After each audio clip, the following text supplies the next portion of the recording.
아이가 뭐를 했을 때 와, 너 이거 어떻게 만들었니? 뭐 이런 식으로 질문을 해서 아이에게 칭찬을 하면은 아이는 이제 그 질문을 받고 생각을 하잖아요. 그럼 아이의 생각을 좀 확장시킬 수가 있어요.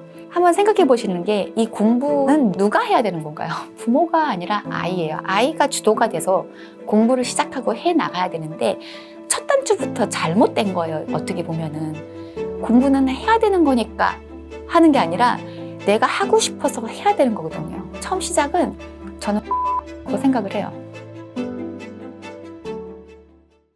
회복 탄력성의 자원이 이제 여러 가지가 있다고 했잖아요. 그 중에 하나가 캐릭터라고 이제 선천적으로 긍정적이거나 낙천적이거나 외향적인 그런 친구들은 회복 탄력성에 타고난 이제 기질이 있는 부분인데 아이마다 다 다르잖아요. 그러니까 저희 큰아이 같은 경우는 태생적으로 되게 긍정적이고 되게 이제 외향적이다 보니까 좀 힘들거나 뭐 이런 것도 기질적으로 되게 쉽게 바라보게 되고 또 되게 긍정적으로 받아들이게 되고 아, 뭐 괜찮아, 뭐 하면 되지, 뭐 이런 좀 그런 성향이 있어요.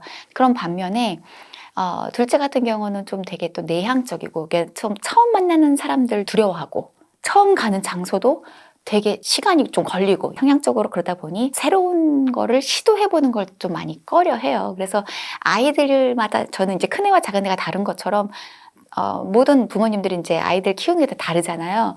그래서 아이의 성향에 따라 그거를 약간 좀 다른 식으로 이제 어프로치를 해보시는 게 좋을 것 같아요. 그래서 회복 탄력성 자원이 꼭 하나가 아니잖아요. 여러 가지가 있잖아요.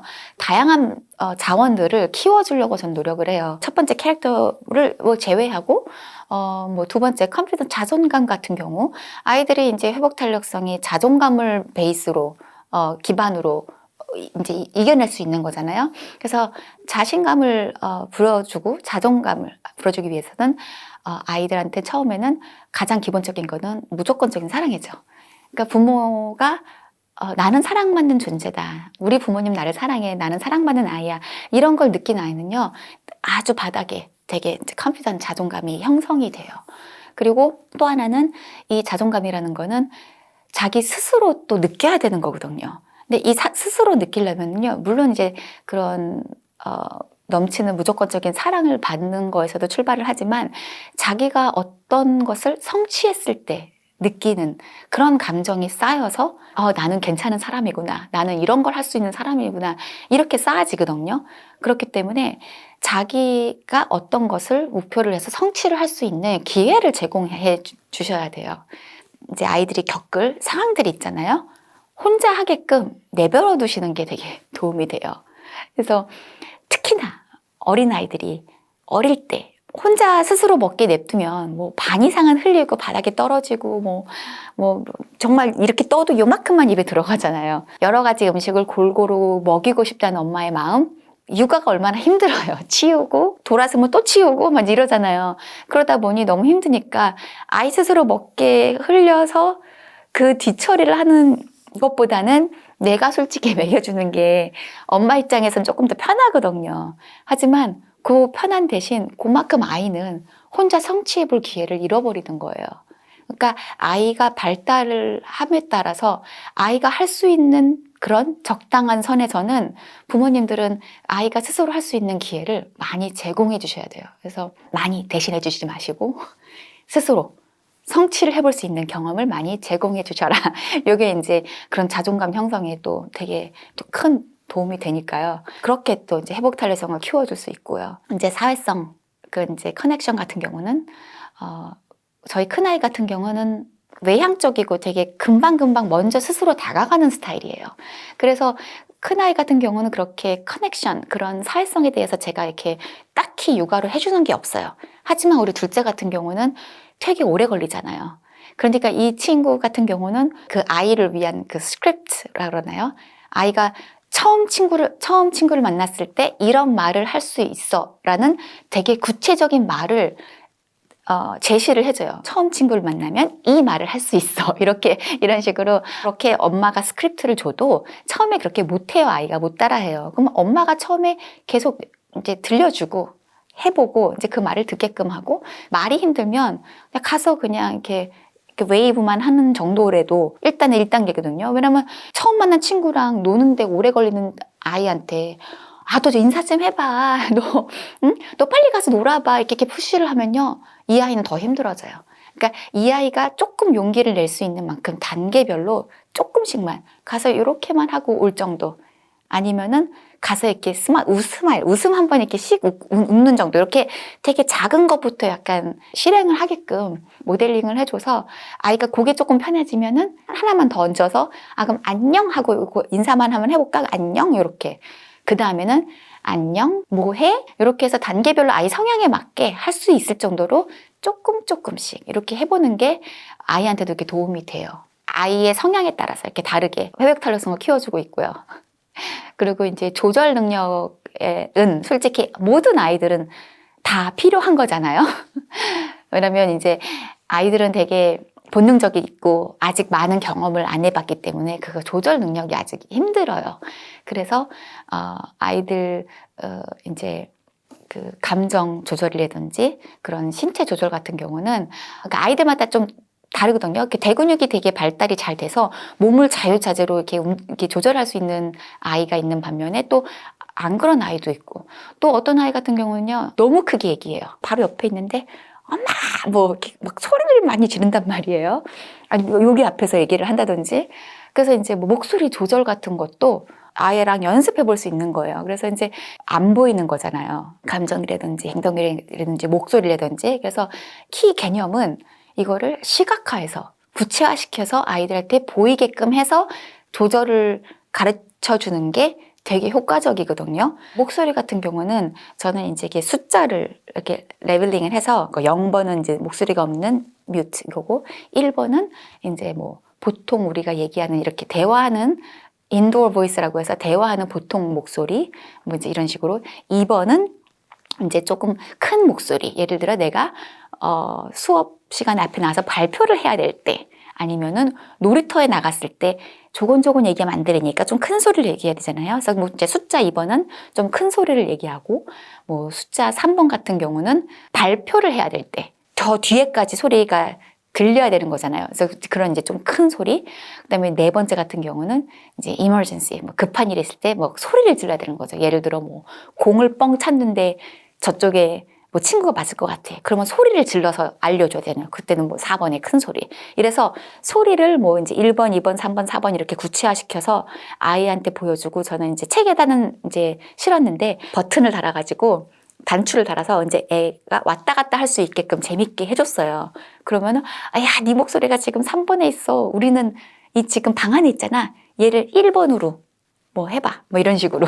아이들한테 그 소리를 안 보이는 소리를 이렇게 시각화하게 보여주면은 아이가 좀 더 그 조절하는데 좀 도움이 돼요. 이제 이런 것처럼 이렇게 조절도 시각화해서 아이들한테 이제 가르쳐 줘라. 예, 그러면 도움이 된다.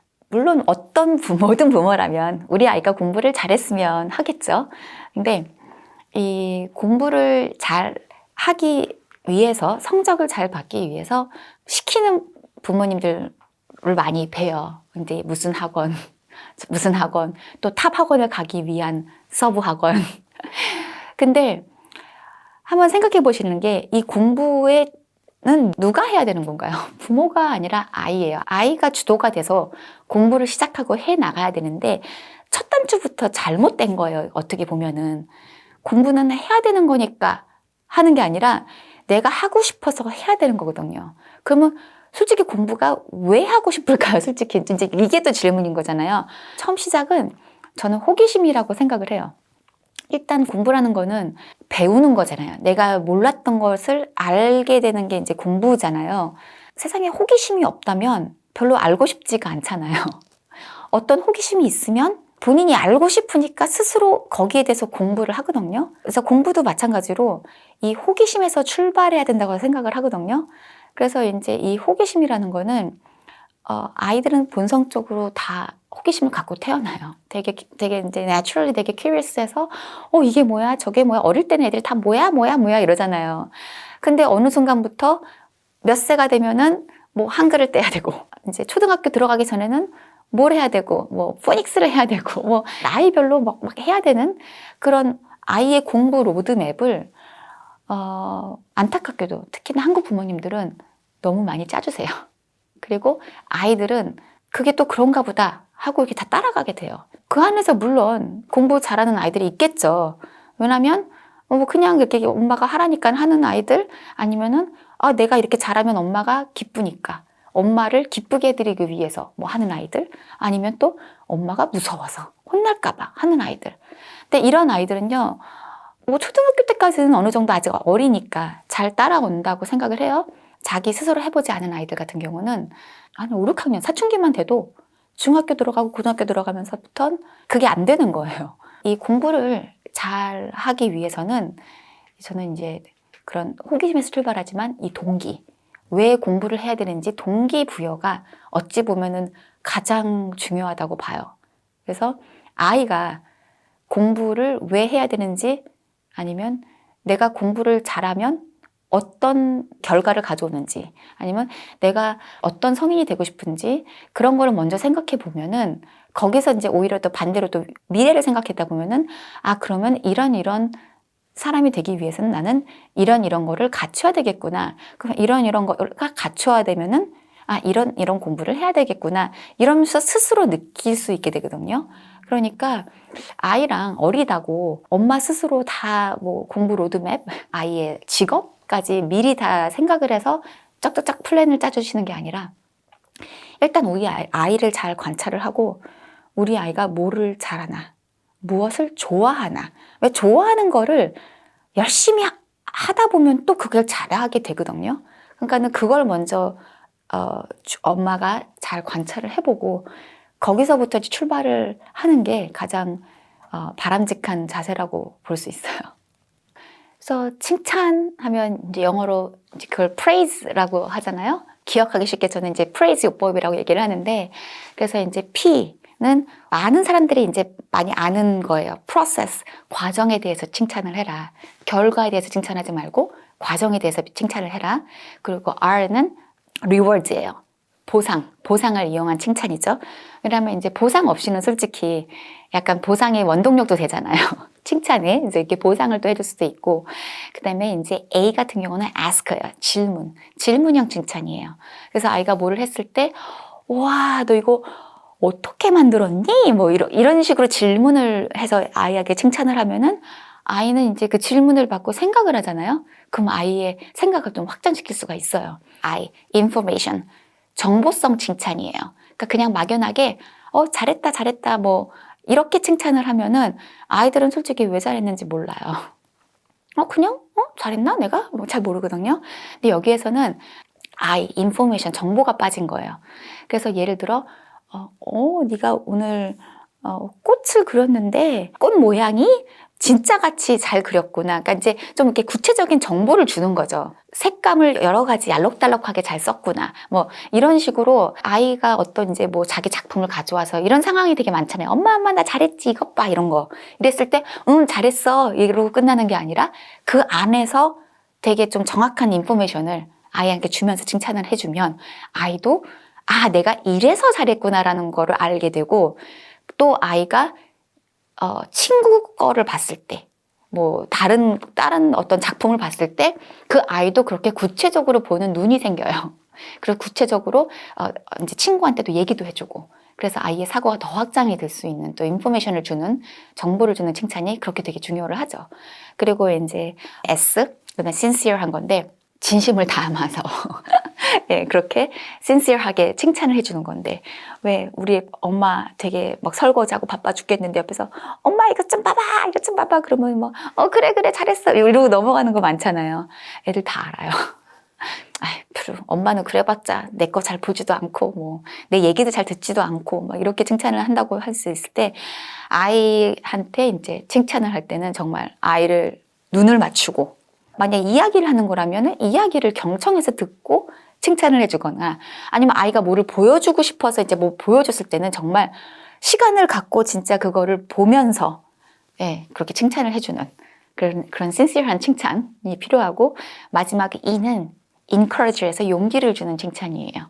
그러니까 이제 아이가 봤을 때 약간 좀 노력을 했음에도 불구하고 자기가 원하는 만큼의 결과가 안 나올 때 실망하고 좀 이러잖아요.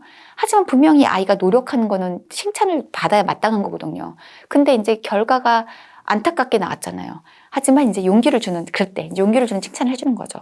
이제 엄마가 너 노력한 거 다 안다. 뭐 이제 너무 너의 그런 과정을 엄마는 정말 응원해. 뭐 이런 식으로 해서 응원을 이제 막 해줄 수 있는. 근데 무조건 그냥 잘했어. 그 응원해. 이제 이러고만 끝나는 게 아니라 아이의 마음도 약간 헤아려 주는 거죠. 네가 좀 그래서 안타까웠겠다. 하지만 괜찮아. 이래서 우리가 너가 지금 배운 게 있잖니. 뭘 배웠니? 요번엔 이랬기 때문에 다음엔 네가 그러면은 어떻게 해보면 좋겠니? 다른 방법을 이제 고안해 볼 수 있었잖아. 이런 식으로 약간 이제 용기를 주는 칭찬을 해준다면 아이의 회복 탄력성은 또 이제 더 발휘를 하게 되는 거겠죠.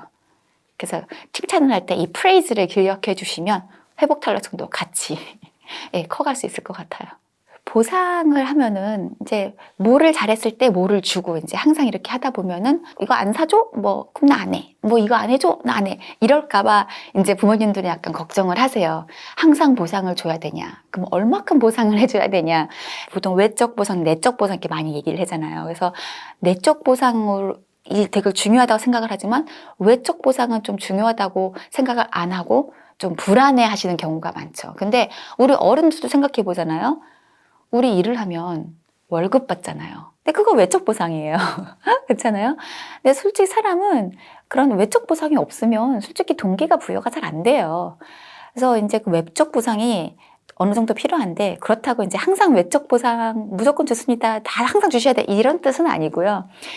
어느 정도 이 외적 보상을 현명하게 잘 활용해라 이런 뜻에서 드리는 말씀이에요. 그래서 외적 보상을 현명하게 잘 플래닝을 해서 아이한테 이제 자극을 주다 보면은 아이도 이제 이렇게 성취를 해서 이제 아니면 이제 그런 외적 보상을 받음으로써 되게 이제 뿌듯하잖아요. 근데 그 뿌듯함이 꼭 외적 보상을 받아서 뿌듯함이보다도 그 과정 안에서 나의 발전을 보고 예전엔 이랬는데 이랬다. 아니면 이만큼밖에 못했는데 요만큼 해왔다. 이런 자신도 알거든요, 아이들도. 그러면서 자기 스스로 내면적으로 되게 뿌듯하고 스스로 자기가 성장함을 알게 돼요. 그리고 내면적으로 되게 뿌듯함이 느끼거든요. 이게 내적 보상인데 그래서 이 외적 보상을 이제 시작으로 동기부여를 주시면서 아이가 내적 보상의 느낌을 쌓아가다 보면은 점점 아이가 본인의 내적 동기 때문에 내적 보상을 위해서 본인 스스로 하게끔 되거든요. 그래서 이 외적 보상을 잘 활용을 해서 조금씩 아이의 발달 연령에 맞춰서 활용을 하시면 충분히 이 보상 시스템을 잘 이끌어서 아이의 회복 탄력성을 이끌 수 있다고 생각이 돼요.